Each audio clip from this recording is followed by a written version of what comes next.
فرض کریں اگر ہم سے کوئی پوچھے کہ کائنات یا ہماری زمین کس پر کھڑی ہے، اور ہم اس کا جواب یہ دیں کہ یہ کائنات یا ہماری زمین ایک گائے کے سینگ پر کھڑی ہے، تو وہ یہ سوال پوچھنے میں حق بجانب ہوگا کہ پھر وہ گائے کہاں کھڑی ہے۔ اور اگر ہم اس سوال کا جواب بھی یہی دیں کہ وہ کسی اور گائے کے سینگ پر کھڑی ہے، تو وہ سمجھ جائے گا کہ ہمیں اس کا جواب نہیں پتہ، اور ہم ایک ایسے چکر میں اس کو پھنسا رہے ہیں جس کا کوئی اختتام نہیں ہونا۔ السلام علیکم، وجود کی ایک اور ایپیسوڈ کے ساتھ میں ہوں محمد عاصم انصاری۔ ناظرین، پچھلی ایپیسوڈ میں ہم نے ڈسکس کیا تھا کازیلٹی کو، خدا کے وجود کو، اور اس بارے میں بات کی تھی کہ ہر شے کا کوئی نہ کوئی سبب ہوتا ہے، اور ہر شے کبھی نہ کبھی تخلیق ہوئی ہوتی ہے۔ اسی طرح کائنات کی بھی کبھی تخلیق ہوئی، اور ہم نے یہ بھی ثابت کیا کہ اس کائنات کی تخلیق کا سبب صرف خدائے وحدہ لا شریک کی ذات ہے۔ تو ناظرین، کازیلٹی کے پرنسپل کو جان لینے کے بعد اور اس بات کے کلیئر ہو جانے کے بعد کہ خدائے وحدہ لا شریک کی ذات ہے، کچھ اور سوال جنم لیتے ہیں، جن میں سے سب سے اہم سوال یہ ہوتا ہے کہ آخر خدا کو کس نے بنایا؟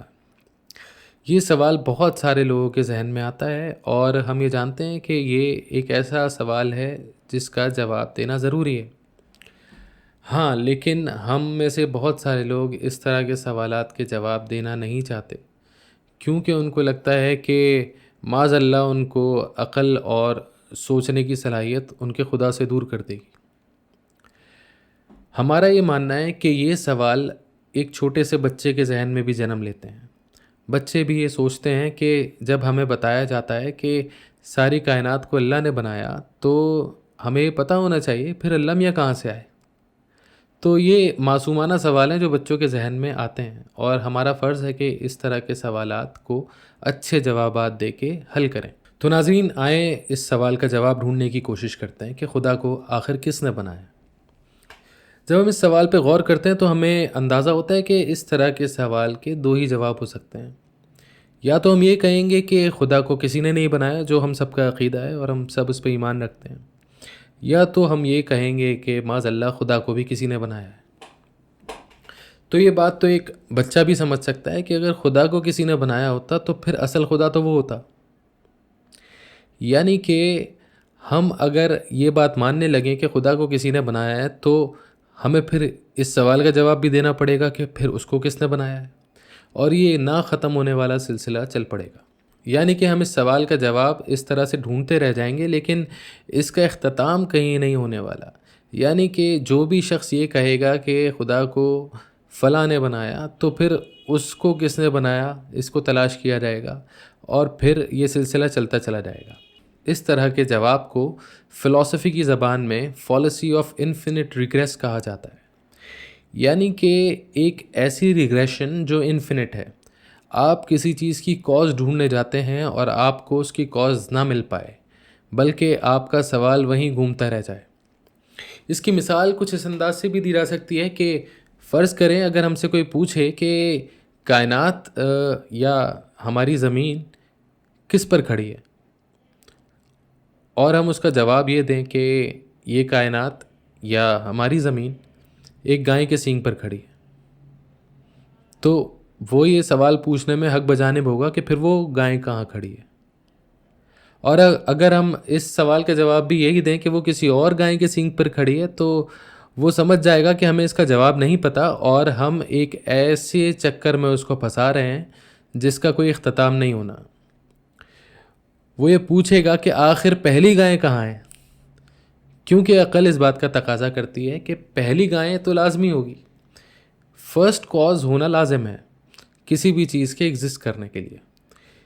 ان ادر ورڈز، اگر یہ کہیں کہ یہ کائنات موجود ہے، تو اس کائنات کے تخلیق کی شروعات بھی کبھی ہوئی تھی۔ اس کا مطلب یہ ہے کہ کوئی بھی ایسا جواب جو آپ کو لامتناہی سلسلے کی طرف لے جائے، یا سوال در سوال در سوال ہو جائیں، تو ہمیں اس بات کا فوراً بخوبی اندازہ ہو جاتا ہے کہ یہ جواب درست نہیں۔ تو واپس چلتے ہیں ہمارے اصل سوال کی طرف کہ خدا کو کس نے بنایا، اور اس کے دو جوابوں کی طرف۔ پہلا جواب جو کہ ہم سارے مسلمان یقین رکھتے ہیں جس جواب پر، وہ یہ تھا کہ خدا کو کسی نے نہیں بنایا، اور دوسرا جواب یہ تھا کہ خدا کو کسی نے بنایا۔ ہم نے ابھی ابھی ثابت کیا کہ یہ جواب کہ خدا کو کسی نے بنایا یہ ہمیں انفینٹ ریگریس کی طرف لے جائے گا، اور اس کا بالآخر کوئی جواب نہیں ہوگا۔ اس کا مطلب یہ ہوا کہ اس کا واحد صحیح جواب یہی ہے کہ خدا کو کسی نے نہیں بنایا، یعنی کہ خدا مخلوق نہیں، خدا اس وقت کے تحت نہیں آتا۔ کوئی ایسا وقت نہیں تھا کہ خدا تخلیق ہوا ہو، اور کوئی ایسا وقت نہیں ہوگا کہ خدا فنا ہو جائے۔ خدا کی ذات ہمیشہ قائم و دائم رہنے والی ہے۔ اس بات کو سمجھنے کے لیے ہم ایک مثال کا سہارا لے سکتے ہیں، وہ مثال ہے بینک نوٹ کی، وہی نوٹ جو ہماری جیب میں پڑے ہوتے ہیں۔ اگر ہم یہ جاننا چاہیں کہ اس نوٹ کا اوریجن کیا ہے تو ہمیں معلوم کرنا پڑے گا کہ یہ نوٹ ہمارے پاس کہاں سے آیا۔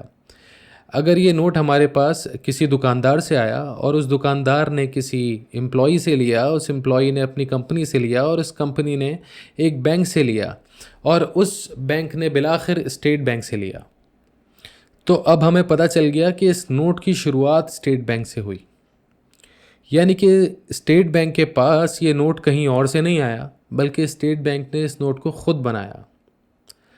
اب ذرا سا امیجن کریں اور اسٹیٹ بینک کو اس ایکویشن سے نکال دیں، تو کیا نوٹ ایگزسٹ کرے گا؟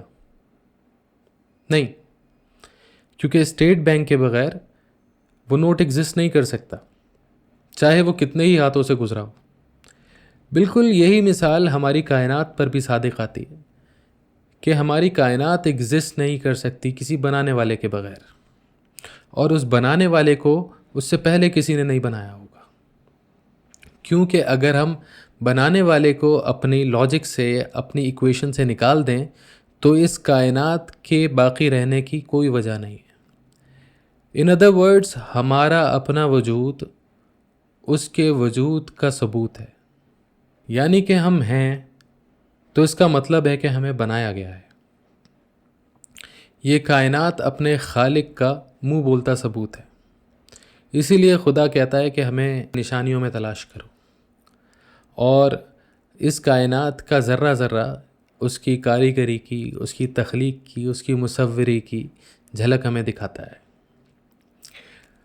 ہمیں چاہیے کہ ہم اس کائنات پہ اور غور و فکر کریں، اس طرح کے سوالات سے اپنا دامن نہ چرائیں، بلکہ ان سوالات کو ایکسیپٹ کریں، کیونکہ ان سوالات کے جوابات ہمیں خدا سے مزید قریب کریں گے، اور ہمیں خدا کی ذات کو پہچاننے میں زیادہ آسانی ہوگی۔ تو ناظرین، یہاں پر ہماری یہ قسط تمام ہوئی۔ اگلی قسط میں ہم اس بارے میں بات کریں گے کہ کچھ لوگ اپنا دین چھوڑ کر سرکش کیوں ہو رہے ہیں، یعنی کہ خدا کا انکار کیوں کر رہے ہیں۔ اس کی وجہ جاننا بہت ضروری ہے، کیونکہ جب تک ہمیں اس کی وجہ معلوم نہیں ہوگی تب تک ہم اس کا علاج بھی نہیں کر سکتے۔ اگلی قسط میں اس پر ہم مزید بات کریں گے، اور یہ دیکھیں گے کہ ان کے آبجیکشنز کو کیسے سیٹسفائی کیا جا سکتا ہے، ان کے سوالات کے اچھے جوابات کس طرح دیے جا سکتے ہیں، اور اپنی نوجوان نسل کے ذہن سے مختلف طرح کے وسوسوں کو کس طرح نکالا جا سکتا ہے۔ اگلی قسط میں ہماری پھر ملاقات ہوگی۔ وجود کا سلسلہ یوں ہی جاری رہے گا۔ السلام علیکم۔